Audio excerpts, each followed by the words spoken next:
JC Bose a beautiful mind, beautiful মানে সুন্দর, আর JC Bose মানে হচ্ছে জগদীশ চন্দ্র বসু, আর হচ্ছে তার একটা সুন্দর যে মন ছিল, মাইন্ড ছিল, ঠিক আছে, এ বিউটিফুল মাইন্ড। তাহলে পড়ার নাম কি? J C Bose a beautiful mind class 9, sorry lesson 9 class 9।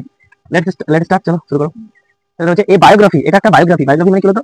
Biography মানে হচ্ছে জীবনী, কি বললাম? জীবনী। তাহলে এই biography is the life story of someone. তাহলে বায়োগ্রাফি হচ্ছে কারোর জীবনের গল্প। সামওয়ান মানে কোনো একজন, কি বললাম? স্টোরি মানে হচ্ছে গল্প। তাহলে বায়োগ্রাফি হলো কোনো একজনের জীবনের গল্প। ইউজুয়ালি এমিনেন্ট, বিশেষ করে এমিনেন্ট মানে হচ্ছে গুরুত্বপূর্ণ কোনো ব্যক্তির মানে জীবনের গল্প। Okay, the person may be alive or dead, হয়তো সেই ব্যক্তিটা বেঁচে আছে অথবা মরে যেতে হতে পারে। বেশিরভাগ মারাই যায়। যদি তুমি, আমি যদি তোমার সম্বন্ধে একটা কিছু লিখি, ওটাকে বলা হবে বায়োগ্রাফি, ঠিক আছে। অটোবায়োগ্রাফি কোনগুলো? যেগুলো অটো চালিয়ে ঠিক আছে। অটোবায়োগ্রাফি হচ্ছে যেটা তুমি নিজে লিখেছো, তোমার সম্বন্ধে তুমি নিজে লিখেছো, এটা বলে অটোবায়োগ্রাফি। আর তোমার সম্বন্ধে তুমি অন্য কেউ একটা লিখেছে কিছু, একটা বই বা কিছু লিখেছে তোমার সম্বন্ধে, সেটা বলে biography. Biographies are always written by somebody. তাহলে বায়োগ্রাফি গুলো সর্বদা অন্য কেউ লিখে, রাইটেন করে, other than the person himself, মানে নিজে চাইতে অন্য ব্যক্তিরা বেশিরভাগ বায়োগ্রাফি কি করে? লিখে। We read biographies of eminent person, তাহলে আমরা এই বায়োগ্রাফি মহান ব্যক্তিদের পড়বো। সো দ্যাট, আমরা মহান ব্যক্তিদের বা আমরা এরকম গুরুত্বপূর্ণ ব্যক্তিদের বা বিখ্যাত ব্যক্তিদের বায়োগ্রাফি পড়বো। So that we may learn, যাতে আমরা শিখতে পারি অ্যাবাউট দেম, তাদের সম্বন্ধে, যাতে আমরা তাদের সম্বন্ধে কি করি? জানতে পারি। And try to be like them, এবং তাদের মতো হতে পারি, ঠিক আছে। যদি জীবনে কারো বায়োগ্রাফি পড়তে বলি, তাহলে তোমাকে সর্বপ্রথম তোমাকে জিজ্ঞেস করতে কার বায়োগ্রাফি পড়লে ভালো হবে, তাহলে আমি তোমাকে সাজেস্ট করবো সেটা হচ্ছে হযরত মুহাম্মদ সাল্লাল্লাহু আলাইহি ওয়াসাল্লামের বায়োগ্রাফি পড়বা। রাসূলের বায়োগ্রাফি অনেক বই লেখা আছে, তার মধ্যে যেটা সবচেয়ে বেশি ভালো লাগে আমি পড়াই, সেটা হচ্ছে কি আলাইকুম মাকতুম, ঠিক আছে। এটা হচ্ছে রাসূলের জীবনী, ছোটবেলা থেকে একদম মৃত্যু পর্যন্ত সবকিছু আছে। আর তারপরে যদি কারো বায়োগ্রাফি পড়তে হয়, তাহলে আগে রাসূল সাল্লাল্লাহু আলাইহি ওয়াসাল্লাম পড়বা, তারপরে যদি কারো পড়তে হয়, তাহলে আমি সাজেস্ট করবো এপিজে আব্দুল কালামের পড়বা, ঠিক আছে। এপিজে আব্দুল কালাম আজাদ, তার বায়োগ্রাফি পড়লে ভালো। আর এখানে আজকে আমরা জেসি বোস সম্বন্ধে বায়োগ্রাফি পড়বো। চলো, can you name any eminent person of your district? বলছে তোমার জেলায় কোনো বিখ্যাত ব্যক্তির নাম জানো তুমি? তোমার জেলায় কোনো এরকম এমিনেন্ট পারসনের নাম জানো? Who is this person in the picture? ছবিতে এই ব্যক্তিটা কে? Do you know anything about him? তুমি কি তার সম্বন্ধে কিছু জানো? এর প্রশ্ন হচ্ছে do you know about anything, do you know anything about him? তুমি কি তার সম্বন্ধে কোনো কিছু জানো? জেসি বোস সম্বন্ধে কি? লেটস রিড, চলো পড়াশোনা করো। লেটস রিড, চলো শুরু করি। Unit 1, historically in 1895। তাহলে ঐতিহাসিকভাবে, হিস্টোরিক্যালি মানে কি? ঐতিহাসিকভাবে, হিস্টোরি মানে ইতিহাস, এখানে হিস্টোরিক্যালি মানে ঐতিহাসিকভাবে। ইন 1895, 1885 সালে India was under the British rule. Sorry, 1895 মানে 1895 সালে India was under the British rule. তাহলে ভারত ছিল ইংরেজ শাসনের অধীনে। মানে তখন ভারতকে কারা শাসন করতো? ইংরেজরা কন্ট্রোল করতো। মানে এখন India was under the British rule, Bharat ছিল ইংরেজ শাসনের অধীনে। ওকে, তখন ভারতকে ইংরেজরা শাসন করতো। রুল মানে হচ্ছে, এখানে রুল মানে কোনো পেন্সিল বা রুল না, এই রুল মানে হচ্ছে শাসন করা। স্টোরি ডিফারেন্ট মানে কি? আলাদা। ডিফারেন্ট মানে কি? আলাদা, ভিন্ন। স্টোরি, ইতিহাস ওয়াজ মেড দ্যাট ইয়ার, মানে সেই বছর একটা অন্য ধরনের ইতিহাস তৈরি হয়েছিল। মেড মানে তৈরি হওয়া, দ্যাট ইয়ার মানে কি? সেই বছর। একটা টাউন হল, কোথায় বলতো? Town hall in Kolkata. Kolkata town হলে সেই বছর একটা নতুন বা একটা অন্য ধরনের, ভিন্ন ধরনের ইতিহাস তৈরি হয়েছিল, ঠিক আছে।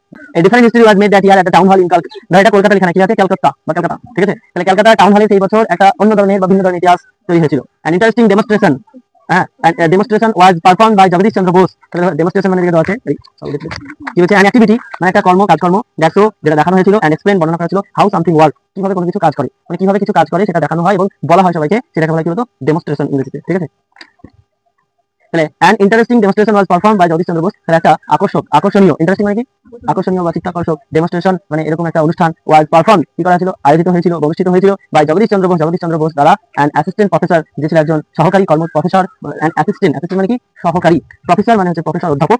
প্রেসিডেন্সি কলেজ, যে ছিল প্রেসিডেন্সি কলেজের একজন সহকারী কি? অধ্যাপক। বুঝতে পারলেন? Everyone was overawed when the electromagnetic wave traveled from the lecturer hall to a third room about 75 meters away. খেয়াল হচ্ছে এভরিওয়ান মানে প্রত্যেকে, ওয়াজ ওভাররাইড, ওভাররাইড মানে কি বলতো? কি হয়েছিল? করে গেছিল, অবাক হয়ে গেছিল। ওভাররাইড মানে কি হচ্ছে? এদিকে ইমপ্রেস মানে কি? ইমপ্রেস মানে জানো? প্রশংসিত হয়ে অবাক হয়ে যাওয়া, মানে প্রশংসায় অবাক হয়েছিল। আরে বাবা রে, এটা মানে ওভাররাইড বা ইমপ্রেস। ইমপ্রেস মানে মনে করো আমাদের স্কুলে খুশি না, কাউকে ইমপ্রেস করার চেষ্টা করছে, যেটা স্কুলে চলছে, তাই না? ইমপ্রেস মানে তোমার দাদি বলবে কি পটানোর চেষ্টা করছে, ঠিক আছে। এগুলো হচ্ছে না স্কুলে, বুঝতে পারলেন? হ্যাঁ, বাহ। তাহলে কি তুমি বলছো নাকি? স্কুলে পড়াশোনা করার চেষ্টা করো, মানে ট্যাকে ইমপ্রেস করার চেষ্টা করো পড়াশোনা দিয়ে, ঠিক আছে। কোনো একটা এদু মাদুর খেলায়, ওকে। তাহলে জিন্দেগি গড়বড় হয়ে সব। তাহলে everyone was override when the electromagnetic, তাহলে প্রত্যেকে কি হয়েছিল? অবাক হয়ে গিয়েছিল যখন একটা তড়িৎ চুম্বক, ইলেকট্রো মানে হচ্ছে তড়িৎ, আর ম্যাগনেটিক মানে কি? চুম্বকীয়। তাহলে যখন একটা তড়িৎ চুম্বকীয় ওয়েভস মানে হচ্ছে ঢেউ, ট্রাভেল মানে হচ্ছে চলে গিয়েছিল, ট্রাভেল মানে ঘুরতে, তাই না? ভ্রমণ বলে ট্রাভেলকে। তাহলে ভ্রমণ করেছিল, এখন এরকম বলে ভালো লাগবে না, কি বলবো? চলে গিয়েছিল ফ্রম দা লেকচারাল হল, মানে ওরা যে ঘরে লেকচার দিচ্ছিল, যে আয়োজনটা হচ্ছিল, কথাবার্তা হচ্ছিল, হ্যাঁ, সেই ঘর থেকে টু এ থার্ড রুম, টু মানে দিকে, আর থার্ড রুম মানে কি? একটা তৃতীয় কামরার ঘরে। অ্যাবাউট 75 মিটার, প্রায় 75 মিটার দূরে। 75 মানে কত দূর? 75 মিটার, মানে এখান থেকে মনে করো রাস্তা আমাদের হলো, ঠিক আছে। তাহলে এভরিওয়ান ওয়াজ ওভাররাইড, তাহলে প্রত্যেকে কি হয়ে গেছিল? অবাক হয়ে গেছিল বা মানে প্রশংসিত হয়ে গেছিল। when the electromagnetic wave, যখন তড়িৎ চুম্বকীয় ঢেউ travel from the lecture hall to a third room, মানে লেকচারের ঘর থেকে তৃতীয় কামরায় চলে গেছিল, about 75 মিটার, মানে 75 মিটার দূরে। এবার তোমরা ইলেকট্রোম্যাগনেটিক মানে বুঝতে পারছো নাকি? কি মানে? তড়িৎ চুম্বকীয় একটা ঢেউ, মানে কারেন্টের একটা ঢেউ মনে করো, ঠিক আছে। দেখুন তাহলে ওই যে দেখেছো টাওয়ার দেখেছো, এই টাওয়ার কি করে? আমাদের মোবাইলে টাওয়ার আসছে, কিভাবে দেখেছি আমরা আমাদের মোবাইলের সাথে টাওয়ার কানেক্ট আছে নাকি? না, মোবাইলের সাথে টাওয়ারের তো তার দিয়ে কানেক্টেড নাই, জাস্ট একটা ঢেউ, ওই টাওয়ার থেকে দেখতেছ না, তো এই মানে কি লম্বা লম্বা ঢেউ লাগানো আছে, ওইটা কি বলতো, দেখো কত প্রাকৃতিক ভাবে পড়াশোনা ডাইরেক্ট টাওয়ারই দেখতেছি আমরা। ওয়েভ পাস থ্রু 3 সলিড ওয়াল, তাহলে এই ওয়েভটা 3টে শক্ত দেওয়াল পার করে চলে গিয়েছিল। দিস ওয়াজ রিমার্কেবল, এটা ছিল একটা অভাবনীয় উল্লেখযোগ্য। রিমার্কেবল মানে হচ্ছে গুরুত্বপূর্ণ, ওকে, রিমার্কেবল মানে কি স্মরণীয়। And path breaking, path breaking মানে কি বলতো, পথ উন্মোচন, মানে সব কি বলতো ইনসিডেন্ট, তাহলে একটা ঘটনা, which pave the way of future, যেটা রাস্তা দেখিয়ে দিয়েছিল ভবিষ্যতের, ফিউচার রিসার্চ, ওকে, ভবিষ্যৎ গবেষণার অল ওভার দ্য ওয়ার্ল্ড, গোটা বিশ্বকে, তাহলে গোটা বিশ্বকে ভবিষ্যৎ গবেষণার রাস্তা উন্মোচন করে দিয়েছিল এই ঘটনা। মানে গোটা বিশ্ব তখন দেখতে লাগলো তারা যে হ্যাঁ সত্যি এরকম কোনো তার ছাড়া ইলেকট্রিক উড়ে চলেছে, তাহলে আমাদের তার এখানে ফোন লাগানো কি দরকার, আগে তার ফোন ছিল না, ল্যান্ডলাইন ছিল, যেটা মাটি তলে তলে তার আসতো, পলে তার আসতো, বাড়িতে একটা ল্যান্ডলাইন ফোন থাকতো, হ্যালো ওই ফোনে কিন্তু তার লেগে আছে, ওই তারে কথা দিত, তারে কথা কি দরকার, যখন এইভাবে বাতাসেই ঢেউ চলেছে, ইলেকট্রোম্যাগনেটিক চলেছে, কথাটা বাতাসেই ছিল, ঠিক আছে। হিস্টোরিক্যালি ইন 1895, ঐতিহাসিকভাবে 1895 সালে India was under the British rule, India ছিল কি ভারত ছিল ইংরেজ শাসনের শাসনের অধীনে। Different history was made that year, একটা ভিন্ন ধরনের ইতিহাস এই বছর তৈরি হয়েছিল একটা town hall in Kolkata town হলে। An interesting demonstration was performed by Jagadish Chandra Bose, তো জগদীশ চন্দ্র বোস দ্বারা একটা চিত্তাকর্ষক প্রদর্শনী সভা আয়োজন করা হয়েছিল। and assistant professor of presidency college, যে ছিল একজন প্রেসিডেন্সি কলেজে সহকারী অধ্যাপক। everyone was overawed when the electromagnetic wave traveled from the lecture hall to a third room about 25 meters away, তাহলে প্রত্যেকে প্রশংসিত হয়ে গিয়েছিল বা অবাক হয়ে গিয়েছিল যখন তড়িৎচুম্বকীয় ঢেউ চলে গেছিল লেকচারের হল থেকে একটা তৃতীয় রুমের হল ঘরে প্রায় 75 মিটার দূরে।